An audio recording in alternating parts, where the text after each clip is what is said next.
Mukesh Ambani of course आपने नाम तो सुना ही होगा। आज के टाइम पर इंडिया के सबसे रिचेस्ट पर्सन है मुकेश अंबानी। इनकी नेटवर्थ 118 बिलियन डॉलर है। अनंत अंबानी एंड राधिका मर्चेंट की जुलाई में शादी होने वाली है। जामनगर में इनका 3 डेज का प्री वेडिंग फेस्टिवल रखा गया था और इसमें देश और दुनिया भर के बड़े बड़े सेलिब्रिटी शामिल हुए। और मुकेश अंबानी ने ऑलमोस्ट 1000 करोड़ रुपीज इन्वेस्ट किया। जी हाँ, उन्होंने इन्वेस्ट किया है। लोगों को लगता है कि उन्होंने खर्च किया है, लेकिन उन्होंने ये इन्वेस्ट किया है। इसमें फेमस पॉप स्टार रिहाना ने परफॉर्म किया था और उन्हें इस परफॉर्मेंस के लिए 75 करोड़ रुपए दिए गए थे। और जो इतने टाइम में बॉलीवुड नहीं कर पाया, वो मुकेश अंबानी ने कर दिखाया। बॉलीवुड के तीनों खान्स को एक प्लेटफॉर्म पर परफॉर्म करवाया। लेकिन कैसे? क्या वो चीज है जिसकी वजह से बड़े बड़े सेलिब्रिटीज इस फंक्शन में आए थे? पैसा। लेकिन पैसा तो उनके पास भी है। क्या मुकेश अंबानी जिस तरह से टेलीकॉम इंडस्ट्री के किंग है, वो बॉलीवुड को भी कंट्रोल करते हैं? क्या बॉलीवुड मुकेश अंबानी के इशारों पे चलता है? जिनकी शादी हो रही है वो अनंत अंबानी और राधिका मर्चेंट है, ये आप जानते होंगे।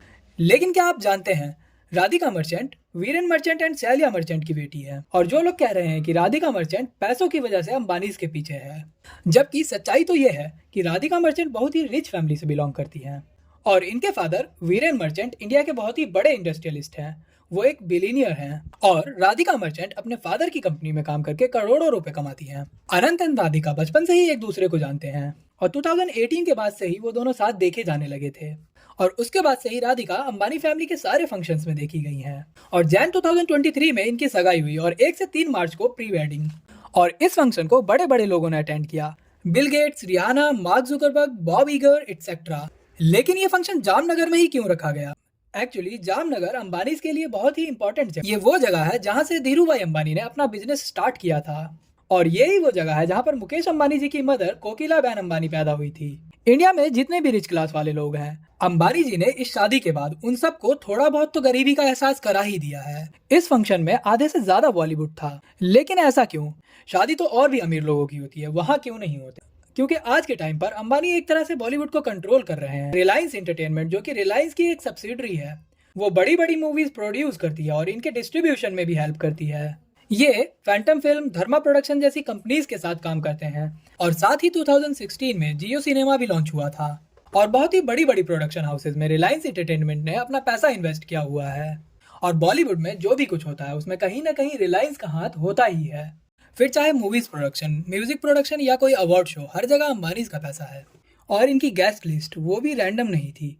जो भी यहाँ इन्वाइटेड थे वो सब एक बड़ी स्ट्रेटेजी का पार्ट था। अगर बात करें बिल गेट्स की, तो वो क्यों आए थे यहाँ? वो क्या सिर्फ डॉली जी से मिलने आए थे यहाँ? जी नहीं, वो इसलिए आए थे क्योंकि रिलायंस ने इनकी कंपनी ब्रेक थ्रू एनर्जी में $50 मिलियन की इन्वेस्टमेंट कर रखी है।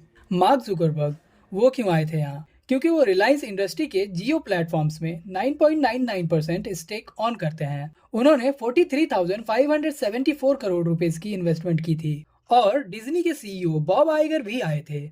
बॉब आइगर क्यों आए? क्योंकि इंडिया में जो डिज्नी का डिवीजन है उसमें मेजोरिटी शेयर रिलायंस ऑन करने वाली है।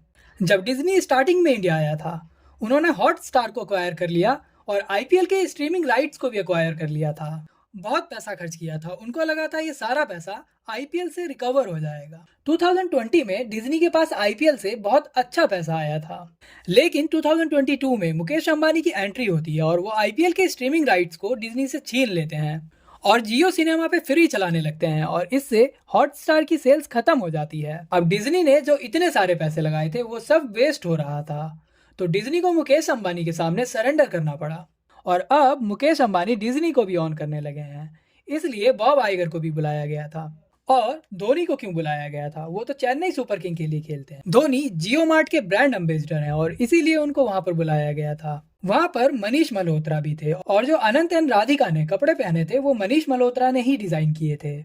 और कपड़े मनीष मल्होत्रा के पास से ही क्यों आए? क्योंकि मनीष मल्होत्रा की कंपनी में 40% स्टेक मुकेश अंबानी ओन करते हैं। इससे आपको समझ आ गया होगा कि ये 1000 करोड़ रुपीज ऐसे ही खर्च नहीं हुए हैं। It's a kind of investment. और रिलायंस ड्रीम वर्क्स में भी बड़ा स्टेक ऑन करते हैं, जो हॉलीवुड में बड़ी बड़ी मूवीज बनाती है। और बहुत सारे सेलिब्रिटीज हॉलीवुड जाना चाहते हैं। अंबानी से जितने क्लोज रहेंगे हॉलीवुड जाने के चांसेस उतने ज्यादा बने रहेंगे। और आज के दिन बॉलीवुड में जो भी होता है उसके पीछे डायरेक्टली या इनडायरेक्टली रिलायंस, मुकेश अंबानी का हाथ होता ही होता है।